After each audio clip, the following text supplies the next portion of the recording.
As I wandered by my townhouse, a sudden impulse made me stop in my tracks. The words drifting from my unfaithful wife, fresh from the bathroom and wrapped in a towel, left me speechless.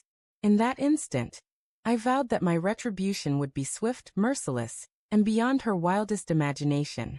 She had no idea of the tempest I was about to unleash. The morning had begun like any other. I left my workplace earlier than usual, my mind preoccupied with a pivotal business transaction. While driving past our home on my way to the gym, a strange urge pulled me to a halt. Call it intuition or perhaps fate. I parked and noticed my wife Laura's car in the driveway. A peculiar sight, since she'd told me she'd be stuck in a late meeting and wouldn't be home for hours. A shiver ran through me, but I brushed it aside. "You're reading too much into this, Daniel," I scolded myself, though a nagging unease refused to fade.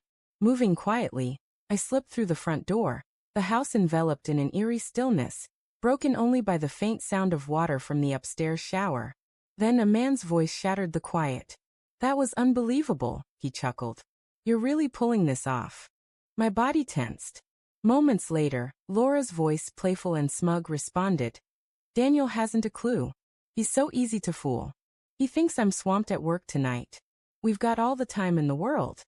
A brief silence followed, then the unmistakable sound of a kiss. My hand gripped the railing, my knuckles turning white. A cold wave washed over me as my thoughts raced. She was betraying me, right here, in our own home, our haven. I could have charged upstairs, thrown open the door, confronted the stranger, and demanded explanations. But I held back. Instead, I took a deep breath and retreated into the shadows.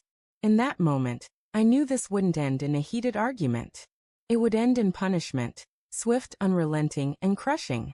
I slipped out, returned to my car, and sat there, not consumed by anger or sorrow, but by a chilling resolve. My marriage was over. I accepted it. But I wouldn't slink away like a broken, defeated husband. Laura had underestimated me terribly, and she was about to discover the price of that mistake. I called my trusted friend, Ethan, a master in cybersecurity. "Ethan," I said, my voice unnervingly calm, "I need your help." A brief pause. "Daniel, what's going on?" he asked cautiously. "Laura's having an affair," I stated plainly. "I need proof. Everything." Another pause, then, "Consider it done." Within 48 hours, Ethan worked his brilliance.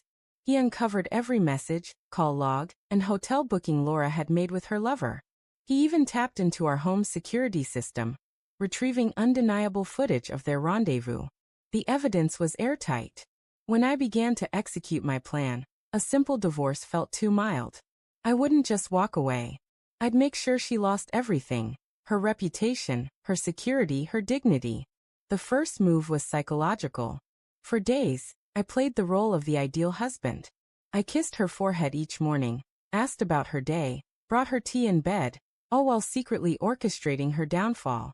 She had no suspicion that every affectionate act was a deliberate step in my trap. To set the stage for my revenge, I devised an elaborate deception: a romantic weekend retreat to a lavish countryside manor, a destination we'd always dreamed of visiting. "Daniel, this is incredible," Laura gushed, her eyes gleaming as she played the part of the loving wife. "You're too wonderful to me."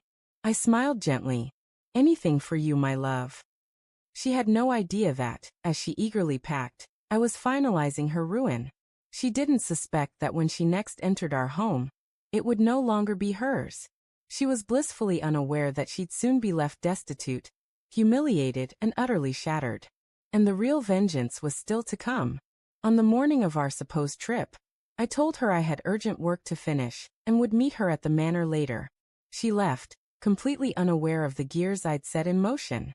Once she was gone, I contacted my lawyer to finalize the divorce papers. I froze all our joint accounts, cutting off her access to money. Then I sent the evidence, her texts, her secret meetings, every detail of her betrayal, to her family, friends, and co-workers. The flawless image she'd built over years crumbled in an instant. But the climax of my revenge awaited her. At the manor, Laura found a beautifully set table, a chilled bottle of wine, and a sleek folder. Confused, she opened it, expecting a romantic letter or itinerary. Instead, she found printed messages to her lover, surveillance photos, and divorce papers. A handwritten note lay on top. I was just passing by and decided to stop, but what I overheard changed everything. You never saw this coming. This is my goodbye. I wished I could have seen her reaction, but I had no desire to watch her fall apart. I didn't go to the manor. I didn't call.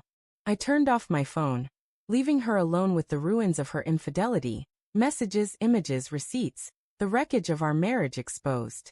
And still, she didn't grasp the